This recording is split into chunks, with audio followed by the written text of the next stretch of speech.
Good morning, everyone. Um, we are sorry about the early timing for the panel. I think if you look around, you can see that not many people have turned up for this reason. But I'd argue that there's never not a good time to discuss about women and entrepreneurship, even if it's 8:30 in the morning. So I'm just going to start by introducing our panelists first. So on my right, we have Maria Maciel, who's the Deputy Chair of the Research Advisory Group in the Global Commission for Stability in Cyberspace. She's also a senior researcher at Diplo Foundation. We then have Ms. Bhavna Agarwal, who's the CEO of NDTV Gadgets 360. To her right, we have Ms. Anshul Gupta, who's the Director for Security at Facebook.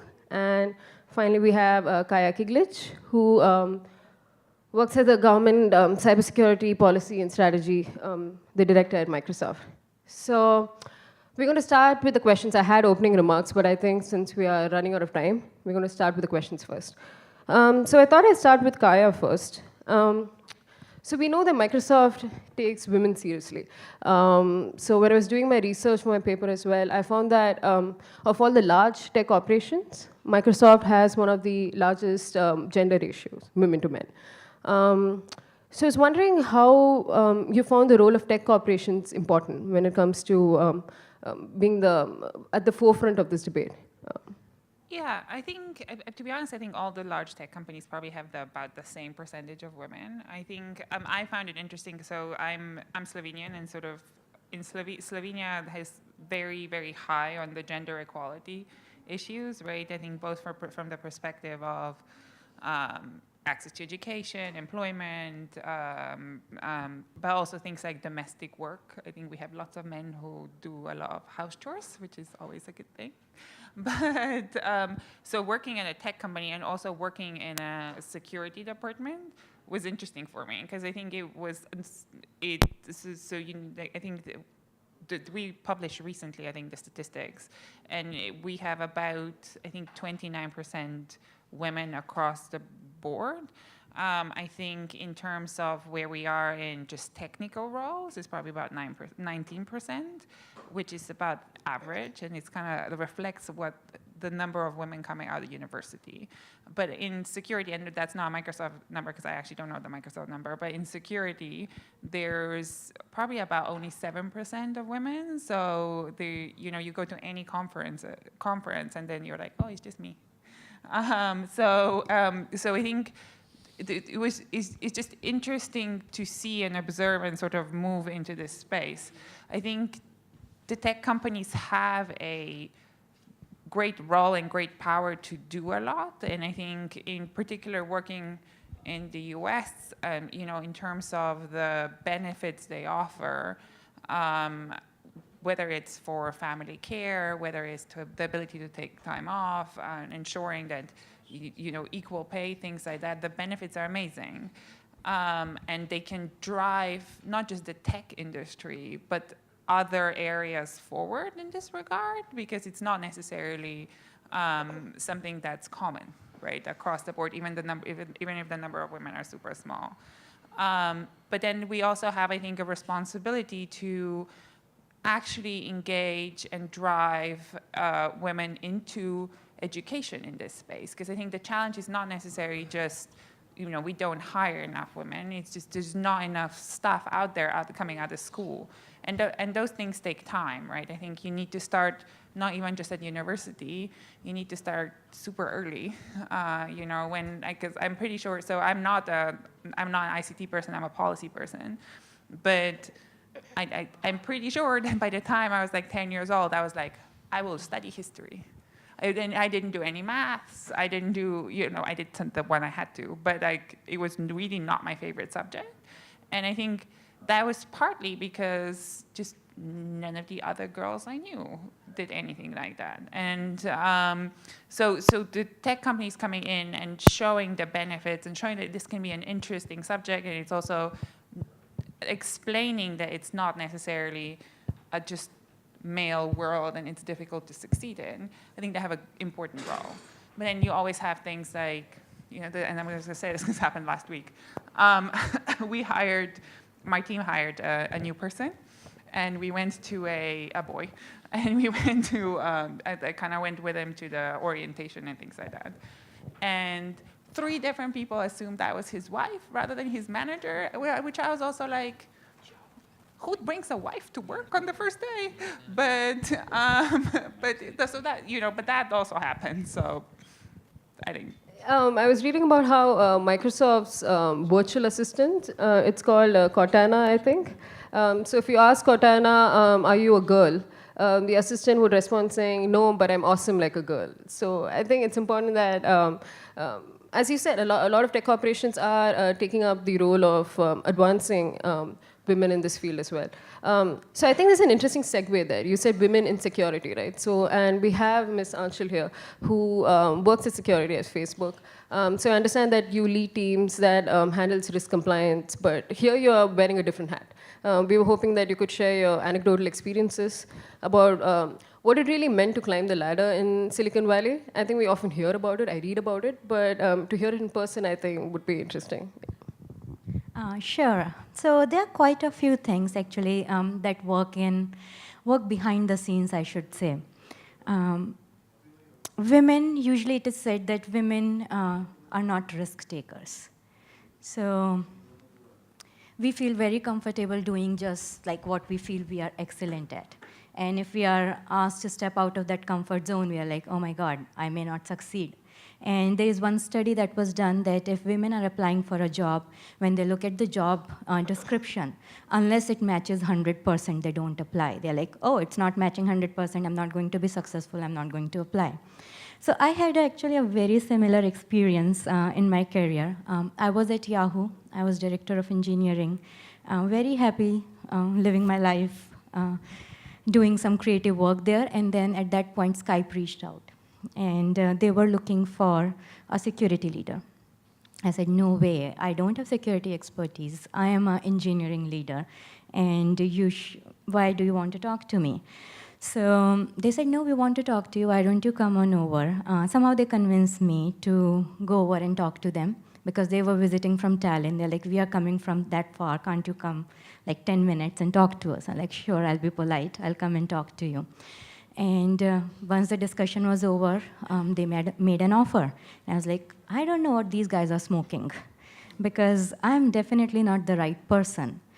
They did not give up. They continued to pursue me for like multiple months. So finally I said, okay, how about this? I need to talk to then hiring manager, who was CISO for Skype. I'm like, I need to talk to him to understand why me. So I asked him this question, why me? And he said, that Anchal, you're worried about your technical expertise, and we tested you enough, you have that. And why I want you in this role is because there are a lot of security experts who have only security expertise. So when they work with engineering teams, they do not understand their pain points. They just go with the heavy hammer and they say, hey, implement these security requirements. They forget that engineering teams are in the business of running the business, which you understand because throughout your career, that's what you have done. So you will have empathy with them. You will be able to land changes with collaboration as opposed to dictating the changes. So that was really interesting learning for me as well, because when you are looking for people for your team, you should be doing diversity hiring. Because if you will hire everybody to be with the same skills, your team is not going to be as innovative and as efficient. And another quick thing, actually, as Kaha was talking, that came to my mind, it is also important to have women leaders, not just for role models, but so that they are looking out for you, so to speak, and they are encouraging you. So I want to share one incident at Facebook. This was my 3rd day at Facebook, and my boot camp was delayed. So at Facebook, we have 6 weeks or 4 weeks of boot camp where everybody goes through certain level of classes to understand Facebook's culture and engineering background and all those things.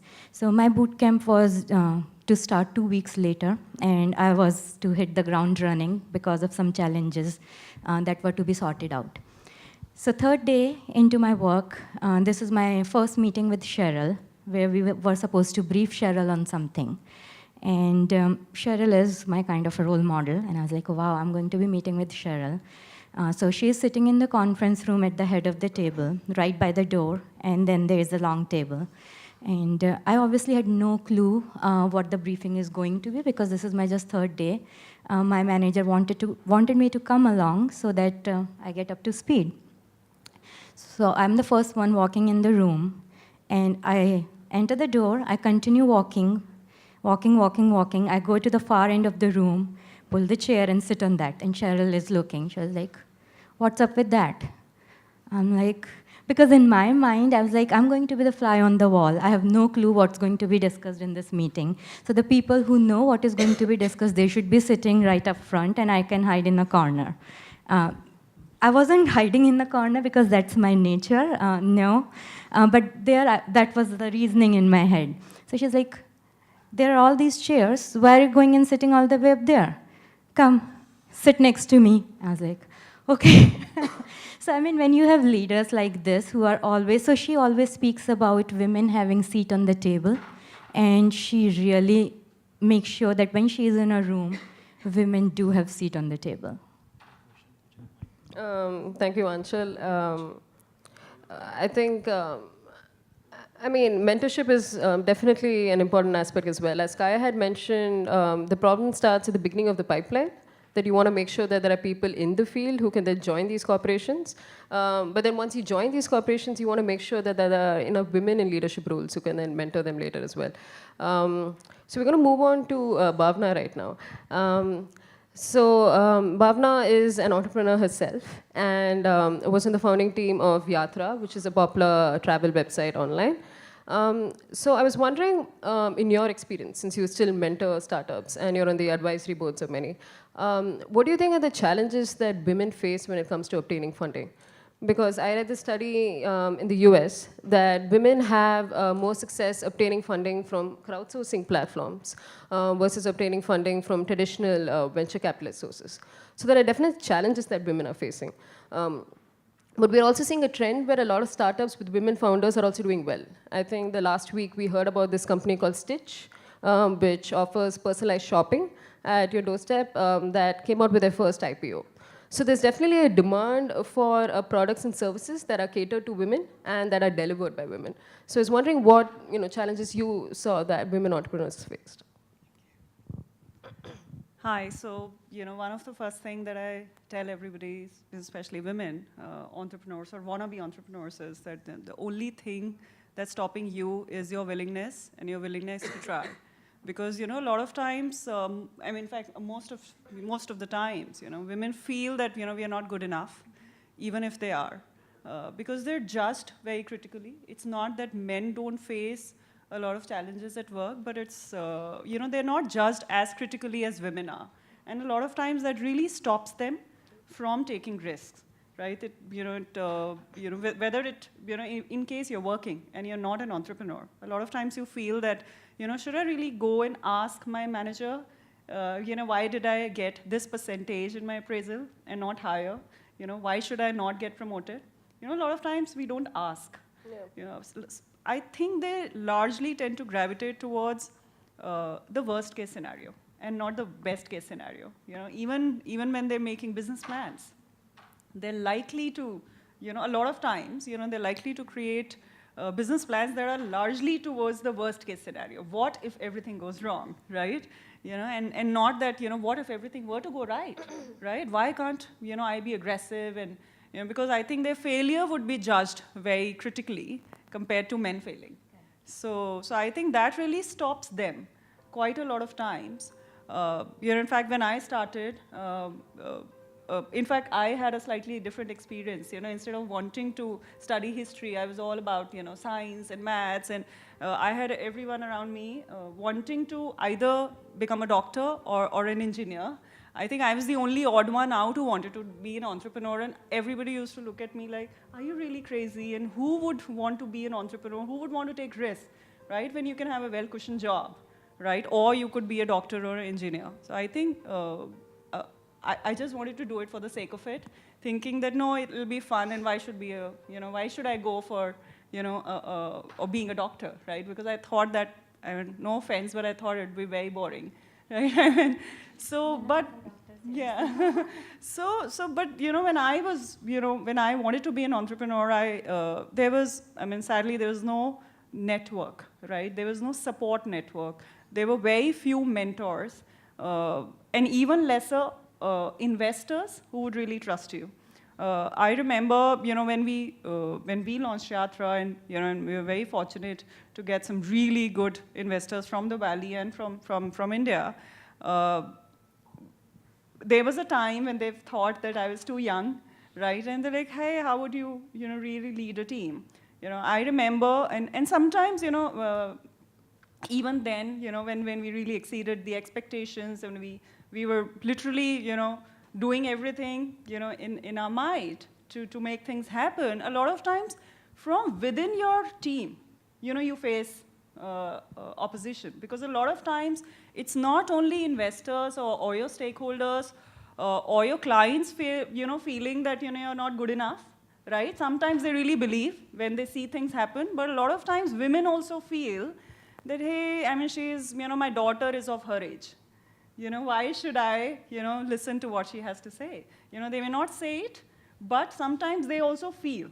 But it's also about, I think that is where it's very important how you deal with it. Because, if you walk the talk, if you believe that, you lead by example, if you really become, and focus on being a secure leader, that's when, you earn the respect. And when you do that, that's when, instead of competing with people, instead of telling them, hey, I know, everything, it's about showing them the way. And it's no longer just restricted to office environment. It's also about the way you deal with your investors. It's not that, sometimes investors don't, tell you, hey, I've seen it all, and, I'll tell you how to go about it. It's about listening to everybody. It's about taking the right feedback, but standing for what you feel is right. And as long as, it's not a false pride. So I think it is also about getting your basics right. That, don't stand by just because, you're rigid or you're being stubborn, but it's also about you feel it's right. For example, there have been a lot of instances where, you've made aggressive plan, and, investors will come and tell you that, no, I think it's very aggressive, and where's the fallback scenario, right? A lot of times that's also there. A lot of times when you go out and you pitch for your next round, the new investors or the existing investors, they may feel that, hey, I think you need to have more diversity from the men perspective, right? In the board or in the founding team or in the organization, right? Who would balance out things. But it's also about, you hiring people on the basis of merit. Not just because, and I've had scenarios where there were very less women in the team, and and I've also had scenarios where there were a lot of women in the team. But, as things were, I mean, it was never about, you have to hire people because you need to have diversity. But it's also about hiring people on the basis of merit, but also recognizing the effort of people who may not be speaking for themselves, and that's largely women. As she said, you felt that, you may not be fit, for the job. So it's also about, you discovering on your own that, you may be the right person. But it's that we are somehow not willing to take risks, or somehow not believing in our own potential. And there, the crowdsourcing bit that you talked about, or the sharing economy that we talked about, now I feel a lot of investors are opening up with regards to funding a lot of women-led startups, because there are enough and more instances where a lot of these startups that are led by women, right, they are a lot more profitable. They're very, very solid business models. I mean, just about recently, I met somebody in a summit, and that person walked up to me, and he was an entrepreneur, and he said that, I never knew that, a woman is leading India's largest digital technology platform, and it actually cut me both ways. I was like, really? Do you think I was I'm running it like a man, or I've done a good job? I don't know what you mean. But, of course, I took it in my stride. I was like, okay, happy about it. But, a lot of times these things also happen. But I think with regards to crowdsourcing, reaching out to your mentors, reaching out to your support network, that just reduces the barriers to entry. it's now easier to reach out to people compared to what it was. And I think that is something, where a lot of the platform, for example, Facebook, I was sharing that with Anshul. I think a lot more social media presence has just enabled, a new era where almost everybody is accessible, and I think we should definitely leverage the potential for that. Yeah, I think that's interesting that you speak of women-driven business models. Guardian, I think, ran a piece yesterday about how there's an organization in the Valley for domestic violence survivors. So this organization led by women helps these survivors by finding them an apartment, finding a school for their children, and then connects them to other female entrepreneurs to start businesses as well. So you're right. I think there's a pattern here when you speak of how women often they're probably motivated enough, but they find people within their teams or within their organizations who do not give them the confidence. And I think in conference speak, we often gloss over some of these details, but it's important that we address it. Imagine having a panel discussing an extinction of a wild animal, let's say, of a Tanzanian tiger, and you don't discuss the fact that the biggest problem plaguing is that, humans are hunting these tigers. So it's important for us to kind of, as you said, talk about the fact that, and as all of you have mentioned now, that women do face considerable challenges at the workplace. But there's a lot of good news as well on the horizon. As you said, women are identifying needs and markets which weren't identified earlier, and they are profitable. It makes business sense to invest in women-driven businesses as well. So we're going to bring in Marilia right now, who was previously researcher at the Center for Technology and Society in Rio in Brazil. So you've been very involved with the world of internet governance. I've been reading about internet governance for years now, and I've seen your name come up always. So what internet governance did was make multi-stakeholderism like a catchphrase, made it a policy priority even. So I was wondering, in your experience, how do you think access to internet or information has empowered women, right? This is a conversation not just about women who are connected to the internet, but the more important and more challenging conversation is about women who are not connected to the internet. So in India, you have only 29% as of this report in 2016 who are connected to the internet. So what does it mean to local communities, to rural communities, and how do you think access to internet can change that? And again, in your internet governance experience, in your search for multi-stakeholderism, how do you think involving women's voices has changed the discourse? First of all, thank you very much for organizing this session. Thanks to ORF. I think that this is a very important topic and a topic that has been underrepresented in the conference so far, not only when it comes to the subject itself, but also to the composition of other panels that I have seen. So it's good to see a panel only composed by women in this conference for a change. I think that the first thing is that when people have access to technology, they can cope much better with a context in which everyone needs to reinvent themselves. We are living in a context in which there's a process of erosion of jobs, and we will see that intensify because of automation. And because of that, it is important for everyone, but particularly for women, to have access to technology at this moment, because women are usually the ones that do not have access to the formal job market. Not only because we still have a large difference when it comes to the incomes that men and women receive to perform sometimes the same task, but also because women in many countries, they are still forced to choose between their careers or raising a family. And many governments do not have the policies in place to have the same conditions that men and women should take care of the family and take responsibility for the family. So I think that technology allows these women that got out of the job market for different reasons to be occupied in a way that is economically interesting. So women entrepreneurs, they have used technology not only to be able to advertise their services and their products, but also to get in contact with a support network that is extremely important for women to succeed, to have access to capacity building. So all these different initiatives have made, when women have access to technology, they can take benefit of these different opportunities. And I think that we need to move from the idea that, of course, it's very important to see women involved in big tech companies. But technology is also extremely important on the ground.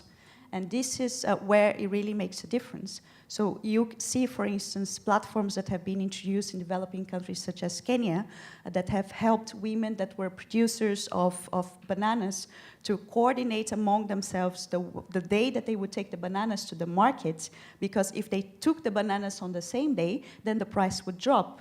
And it wouldn't make sense for them even to go there and sell the bananas in the first place. So they used this platform to aggregate and combine between them. I'm going to take today, you are going to take tomorrow, so the price would rise, and there wouldn't be a shortage of bananas in the market. So it would be good not only for the women that got a better price for the product, but also for the consumers. At the same time, there were women that were using technologies to sell honey in a more coordinated manner. So technology makes a difference on the ground. And I think that this is important to realize as well. But I would like to go back to the point of education, because I think education is really important. 60% of the children who are in primary education today, they will have jobs that do not exist at this present moment. A lot of jobs will be created in the future. So, but where are these jobs? These jobs will be in robotics. These jobs will be on artificial intelligence, on data mining, on data analytics. And what is common between these jobs is that they do require a lot of what we call hard sciences.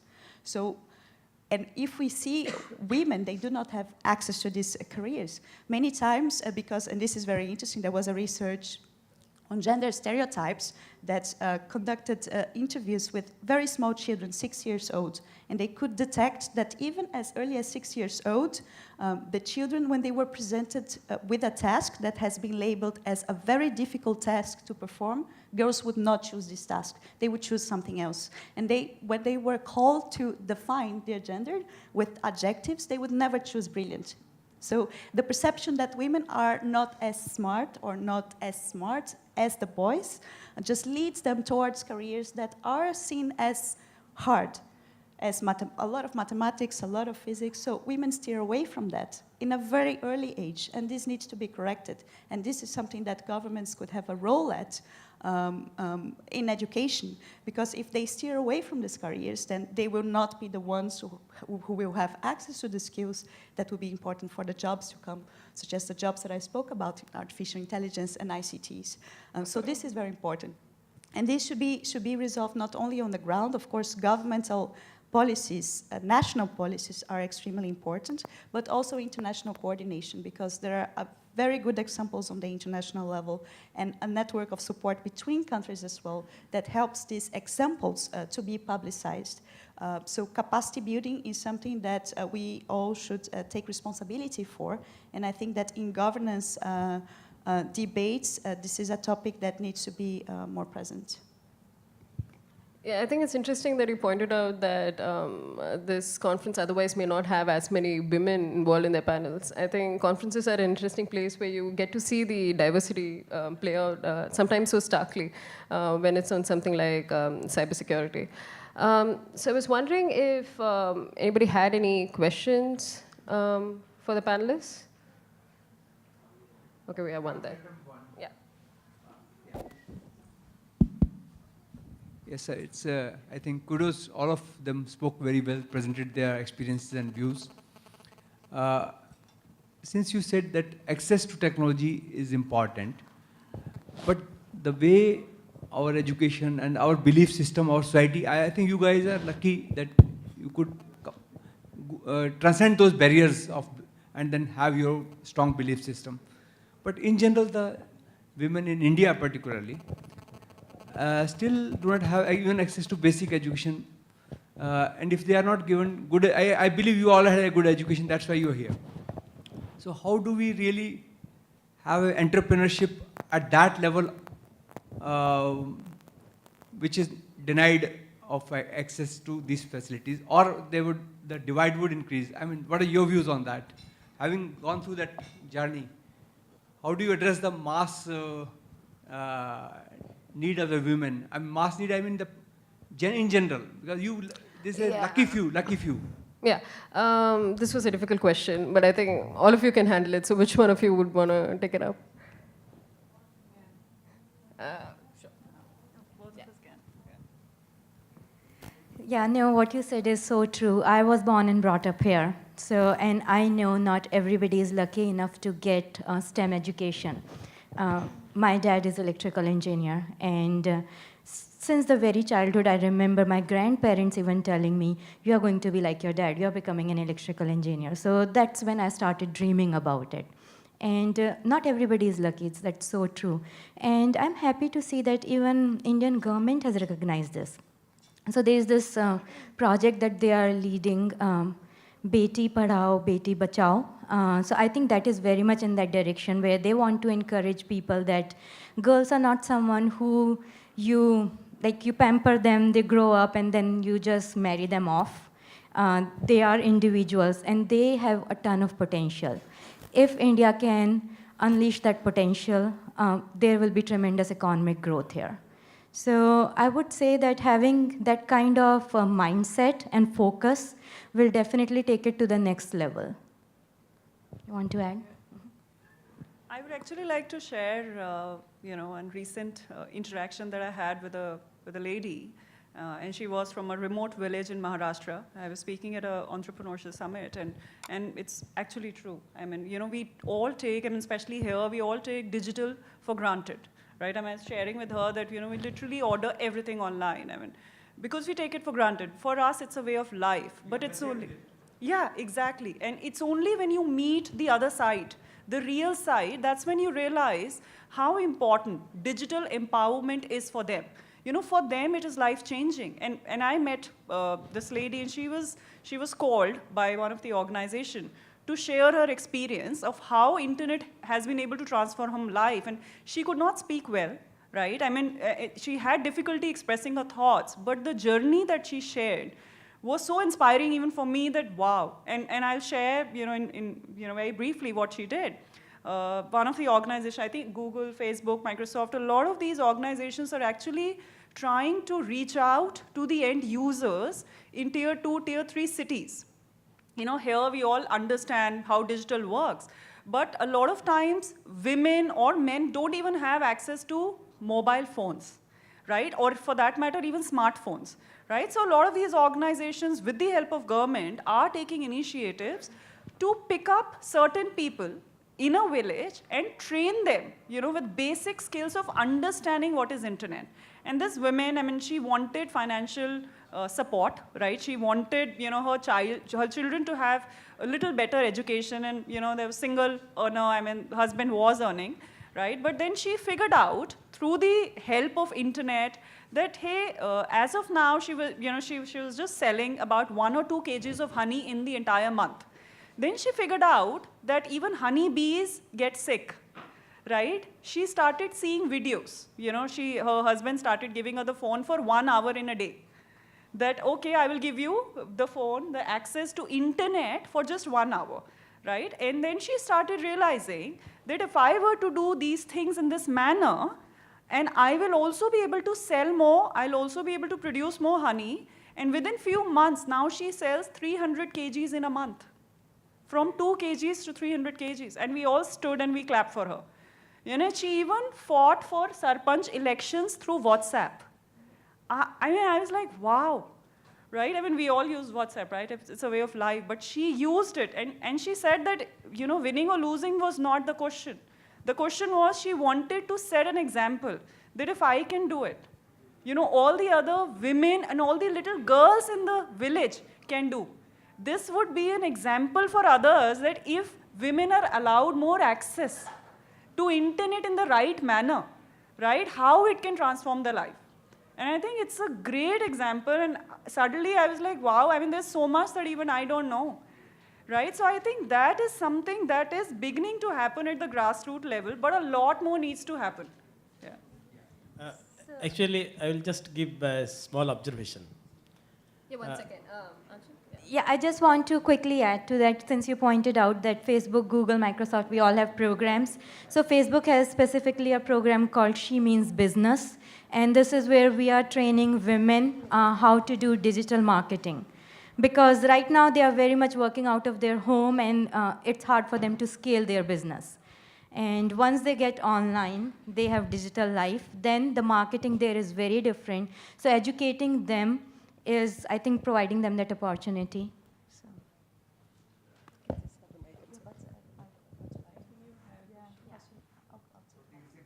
There's one more question as well from the one second.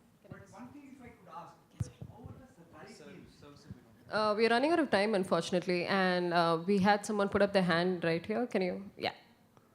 Can you just pass her the mic?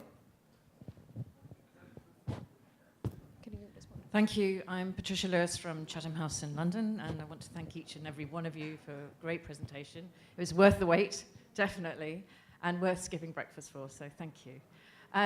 I just wanted to highlight a couple of things. One is that we've got a big program on women in the digital economy under our W20 work. W20 is the Women's 20, or part of the G20. And one of the findings from that, and I think this is a really important finding, is the opportunity that exists for growth, economic growth, in the disparity between men and women online. And this is something which countries, I think, are not paying enough attention to, particularly in those countries that are really struggling at the moment to promote economic growth, is that in every single country there's this gap. And everyone sees this as a negative thing, but if we could turn it around and think of it as a very positive opportunity to close that gap, there'd be huge economic advantage for everyone. And so you transform the issue, as it were. We're really keen to connect with people. We've started up a task force. It's meeting in a couple of weeks to look at women in the digital economy, feeding into the next W20 in Argentina. So I'm just reaching out here for connection. And then the second thing is I wanted to address the issue of man panels here, because I've been really shocked at the man panels at this conference.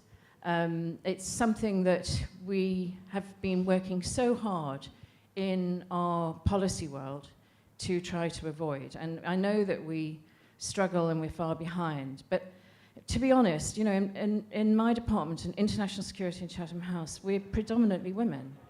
And it's not difficult to find good women. So the only thing I can think of is that it's deliberate. I'm really at this point now where I'm thinking that there's a deliberate decision to put men on panels and not women on panels, and I just have had enough of it. So it's wonderful to see you here. Thank you. Thank you. Marilia, do you want to respond? Yeah. Yes, just added to the previous point, I just think that sometimes we underestimate the importance of the penetration of mobile technology. Coming from a developing country, myself, I come from Brazil, it is very different when women are confronted with big desktops and when they are confronted with access with something that has become familiar to them, such as a mobile phone. So I think that making mobile technology penetrate even in the countryside in developing countries is extremely important. And then you empower women to start to connect to each other, and initiatives such as you mentioned before, such as the women getting together to negotiate price with intermediaries, because when you are a small producer, and women are usually small producers, you negotiate alone with the intermediary, you have no power of bargain to negotiate price. When you get together with other producers, and technology allows that, you even empower yourself in the face of intermediaries, and you can negotiate better. So that is extremely important. When it comes to your point, I cannot agree more with you. And I think that we need women not only in the entrepreneur space, but also in the policy spaces. This is very important too. In IPLO Foundation, we are offering a course on digital commerce. And one of our aims is to prepare negotiators for the WTO conference that is happening at the end of the year. Because the World Trade Organization is increasing its scope when it comes to digital policies. They do want to have a mandate to negotiate e-commerce, and we feel like there are some policy issues that are still missing. One of them is the gender issue, and although several UN organizations, UNCTAD, for instance, have written reports that go in the same directions of the findings that you mentioned, the multiplier capacity when you include women in the digital economy, more needs to be done on the policy side and in organizations such as the WTO to take not only the trade agenda, but also the human agenda behind it and the diversity and inclusion agenda behind it. So we offer this course, and we have many women who are policymakers and entrepreneurs as well, to sort of educate them more on what is being discussed and decided on the field of digital commerce, which is something that is very important. Women as decision makers too. And I would just build on your point before they throw us out of the room.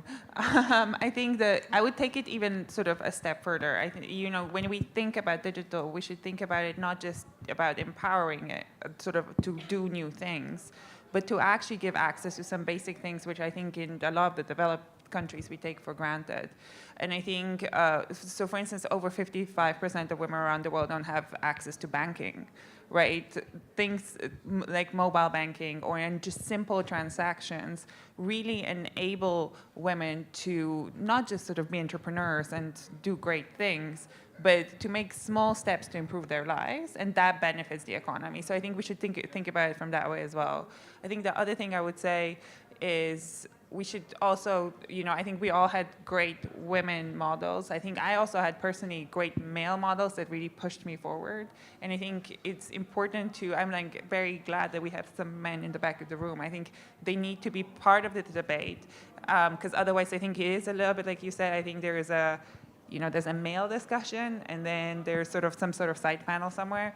And so I hope that sort of this sort of in the future that this increases this dialogue. Thank you so much, Patricia, Marilia, and Kaya. And you're right about us throwing, I think the organizers for the next panel will in fact throw us out. So thank you so much for this entire conversation. And I think we managed to cover a lot of issues, even if it was at 8:30 in the morning.